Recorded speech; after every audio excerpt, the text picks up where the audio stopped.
ಈ ಫೋನ್ ಒಂದು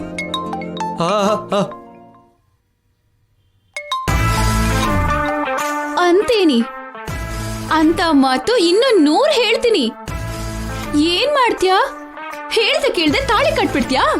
ಗಂಟ್ಲಿ ಚುಚ್ಬಿಡ್ತೀನಿ. ಆದ್ರೂ ಪೋಸ್ಟ್ ಮ್ಯಾನ್ ತರ ಶಶಿಗೆ ನನ್ ಮಾತ್ನೆಲ್ಲ ಪೋಸ್ಟ್ ಮಾಡ್ತಿದ್ಯಲ್ಲ, ಹಾಗ್ ಹೇಳೋದಕ್ಕೆ ನಾಚಿಕೆ ಆಗಲ್ವಾ? ಏನ್ರಿ ಈ ಚಾಕು ಸರಿಯಾಗಿ ಕಟ್ ಮಾಡ್ತಿಲ್ಲ ರೀ, ನಾಳೆ ಸಾಣೆ ಹಿಡಿಸ್ಕೊಡ್ರಿ. ಏನಾಯ್ತು ಅದಕ್ಕೆ? ಇವಳು ನಂಗೆ ಚಾಕು ತೋರಿಸ್ತಾ ಇದ್ದಾಳೆ ಶಶಿ. ಶ್ರೀರಾಮ, ಶ್ರೀಕೃಷ್ಣ, ನಾರಾಯಣ, ಪರಂಧಾಮ, ಏನ್ರಿ? ರಾಮ್ ರಾಮ, ನಾನ್ ನಿಮಗೆ ಇಷ್ಟ ಇಲ್ಲ ಅನ್ನೋದಾದ್ರೆ ಇಲ್ಲಿ ನೋಡಿ, ಈ ಚಾಕು ಇಂದ ನನಗೆ ಚುಚ್ಚಿ ಸಾಯಿಸ್ಬಿಡ್ರಿ. ಅದನ್ ಬಿಟ್ಟು ನನ್ನ ಆಜ್ಞೆ ಹತ್ರ ನನ್ ಮೇಲೆ ಹೀಗೆ ಚಾಡಿ ಹೇಳ್ಬೇಡ್ರಿ. ಗಂಡನ್ ಪ್ರಾಣಕ್ಕೋಸ್ಕರ ಆ ಯಮನ್ ಹತ್ರ ಹೋರಾಡಿದ ಆ ಸಾವಿತ್ರಿ ಹುಟ್ಟಿರೋ ಮಣ್ಣಲ್ಲಿ ಹುಟ್ಟಿದೀನಿ ರೀ ನಾನು.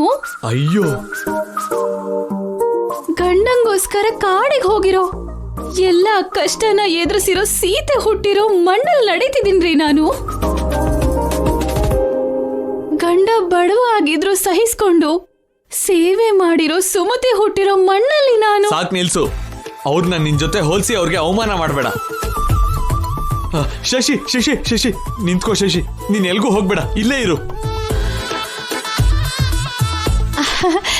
ಸರಿ ಸರಿ ಬಿಡಿ. ಯಾರ್ಯಾರಿಗೆ ಎಷ್ಟೆಷ್ಟೆಲ್ಲ ಚಪಾತಿ ಬೇಕು? ನನ್ಗೆ 2 ಅದ್ಗೆ. ನನ್ಗೂ 2.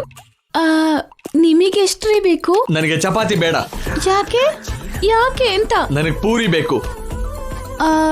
ನೈಟ್ ಟೈಮ್ ಪೂರಿ ತಿಂದ್ರೆ ಪೂರಿ ತರ ಉಬ್ಬ ಹೋಗ್ತೀರಾ ರೀ. No problem. ನೀವ್ ದಪ್ಪ ಆಗೋದ್ರೆ ನನ್ಗೆ ಅಲ್ವಾ ರೀ ಪ್ರಾಬ್ಲಮ್ಮು. ನಾನ್ ಪೂರಿನೇ ತಿನ್ನೋದು. ಮಾಡಿದ್ರೆ ಮಾಡು, ಇಲ್ಲ ನನ್ನ ತಂಗಿ ಹತ್ರ ಮಾಡಿಸ್ಕೊತೀನಿ. ಓಕೆ ಅಣ್ಣ, ಅದಕ್ಕೆ ಯಾಕೆ ಕಷ್ಟ ಕೊಡೋದು, ನಾನೇ ಮಾಡ್ತೀನಿ. ಶಶಿ ಶಶಿ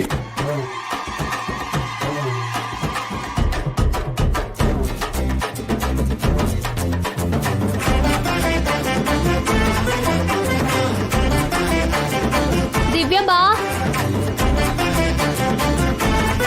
ಬರ್ತಿದ್ದೀನಿ ಶಶಿ.